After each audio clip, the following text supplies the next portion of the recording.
Robot सास। शहर में रिश्तों की कमी और अपनों के प्यार की कमी लगभग हर घर में है। किसी को अकेलापन अच्छा लगता है तो किसी को ये काटने दौड़ता है। देखो राधा, तुम भले ही गांव की हो, लेकिन यहाँ शहर में सभी को साथ लाकर रखना पॉसिबल नहीं है। हाँ, लेकिन प्लीज किसी को तो बोलो हम लोगों के साथ रहें। तुम सारा दिन ऑफिस और मैं घर पर पकती रहती हूँ। अरे तो किसी सहेली को बुला लिया करो, बातें कर लिया करो। किसको बुलाऊं?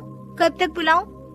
तुम सासू माँ को बोलो ना आकर यहाँ रहे। ठीक है, बात करता हूँ मैं उससे। रवि ऑफिस चला जाता है और अपने दोस्त से कहता है, यार बीवी ने माँ को शहर बुलाने की जिद कर रखी है। अब सोच रहा हूँ कि ऑफिस से दूर जाकर कहीं कोई घर ले लो किराए में। अब 2 कमरे का मकान तो पास में महंगा ही पड़ेगा ना। पर यार गांव की लड़कियों को शहर शादी करके लाओ तो यही दिक्कत होती है। वो लोग समझ ही नहीं पाती कि शहर की जिंदगी कितनी मुश्किल है। सबकी अपनी अपनी परेशानी है। अब मेरे वाले को देख लो, वहाँ के ऑपरेशन के लिए 2 हफ्तों के लिए लेकर आया था। बीवी ने तो इतना हंगामा किया कि माँ को 1 हफ्ते में ही वापस भेजना पड़ गया। सोच रहा हूँ कि माँ को फोन करूँ और कहूँ कि आ जाओ। क्या पता सास की चिक चिक सुनकर वो भी माँ को गांव भेज दे। आखिर औरतें तो औरतें ही होती है ना। किसे सास के साथ रहना पसंद होगा। बात आई गई हो जाती है। राधा रवि के पीछे एक बार फिर पड़ जाती है। वो 210 वाली है ना? हाँ, क्यों, क्या हो गया उसे? उसकी सास कल आने वाली है। बड़ी खुश थी कि वो अब दिन भर बच्चे को सास के पास रखकर घुमा फिरा करेगी। लेकिन हमारी तो किस्मत ही फूटी है। हमारी सास कब आएगी कि ये सुख हम भी ले सके। देखो, मैं माँ से बात कर लेता हूँ, लेकिन माँ हमेशा के लिए कैसे आएगी? कोई और तरकीब सोचो ना। एक काम करो ना, मुझे गांव छोड़ दो, मैं चली जाती हूँ। कम से कम सास का सुख तो देख लूंगी। लेकिन ऐसा कहाँ हुआ कि कोई सास बहू एक साथ सुख से रहे। रवि तो जानता था सब, लेकिन करता क्या।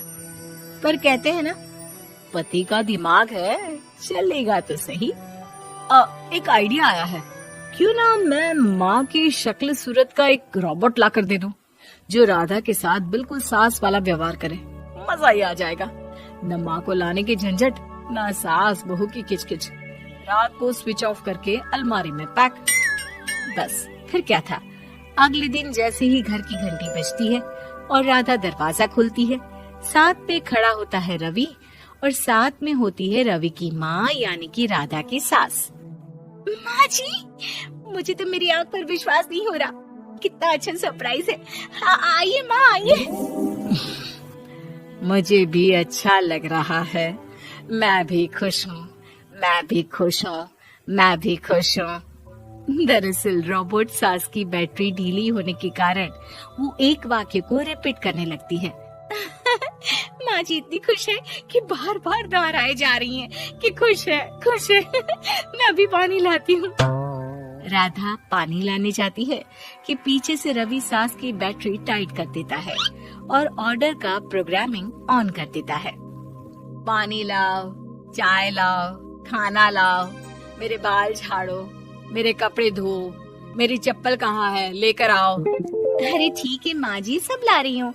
मैं जानती हूँ रवि आपको प्रोग्रामिंग करके लाए ना कि आप मुझे तंग कर दे और मैं आपको जाने को बोल दूँ। नहीं माँ जी, इस बार मैंने भी कमर कस रखी है। प्रोग्रामिंग कैसी लैंग्वेज यूज कर रही हो? माँ का रोबोट थोड़ी ना है जो मैं प्रोग्रामिंग करूँगा। अरे मजाक कर रही हूँ। माँ तो माँ होती है, मैं जानती हूँ। राधा सास के साथ खुश रहती है। वो उनके साथ बातें करती, घूमने जाती और आसपास के लोगों से मिलवाती। लेकिन एक दिन, अरे कभी तुम लोगों को लड़के नहीं देखा। इतनी तो तू मैं माँ बेटी में भी हो जाती है, लेकिन तेरी सास तो बिल्कुल ताना नहीं देती। हाँ ये तो है, ताना तो नहीं देती, लेकिन ऑर्डर बड़े बड़े देती है। अरे ना मानना, 2-4 ऑर्डर अपने आप ठीक हो जाएंगी। तभी देखेगा असली रंग। कौन सा तेरे बुलाने पर आई है, बेटे के बोलने पर आई होगी बुढ़िया। बात तो सही है, लेकिन यार कोई बात नहीं ना, सास लड़ाई करे भी तो कोई परेशानी नहीं है। कितना ख्याल भी तो रखती है। ये तो है, लेकिन तेरी सास तो बिल्कुल नहीं लड़ती, ये कैसे? खैर मुझे क्या। पड़ोसन तो चली जाती है, लेकिन राधा के मन में सवाल छोड़ जाती है कि ये सास है भी कि नहीं। रात में राधा रवि से कहती है, मैं ना माँ जी के पैर दबा कर आती हूँ। अरे लेकिन वो तो मैंने अलग कर दिया है। क्या क्या कैसे कहा? नहीं, मेरा मतलब कहा कभी माँ का पैर गांव में रहा करता था, तो मैंने काट कर मतलब माँ को शहर ले आया ना। Okay okay. रवि चैन की सांस लेता है कि चलो कुछ तो बहाना मिला, लेकिन कब तक। रवि रोज माँ के पैर दबाने के बहाने रॉबर्ट को कमरे में ले आता और डिसमेंटल करके रख देता। एक रोज, मैं आज माँ जी की कोई बात नहीं मानूंगी, देखती हूँ कैसे नहीं लड़ती। अरे ऐसी भी सास किस काम की जो खटर पटर ना करे। सास का डिमांड मोड ऑन होता है। खाना दे दो, पानी दे दो, नाश्ता चाहिए। लाई माँ जी। मैं ना देने वाली खाना पानी। लेकिन समय बीतता जाता है, दोपहर और फिर शाम और फिर रात।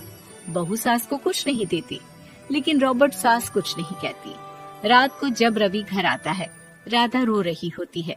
अरे क्या हो गया? तुम्हारी माँ ने मुझसे लड़ाई की, खूब खरी खोटी सुनाई। मैंने तो आज सुबह से खाना भी नहीं खाया है। रवि समझ जाता है कि राधा झूठ बोल रही है, क्योंकि खरी खोटी वाली प्रोग्रामिंग तो उसने की ही नहीं थी। मैं माँ से बात करता हूँ, तुम परेशान मत हो। रवि रॉबर्ट माँ को लेकर कमरे में चला जाता है। वो उसे डिसमेंटल करके रख ही रहा होता है कि राधा, चलकर देखती हूँ माँ जी कहीं रवि को मेरे खिलाफ भड़का तो नहीं रही है।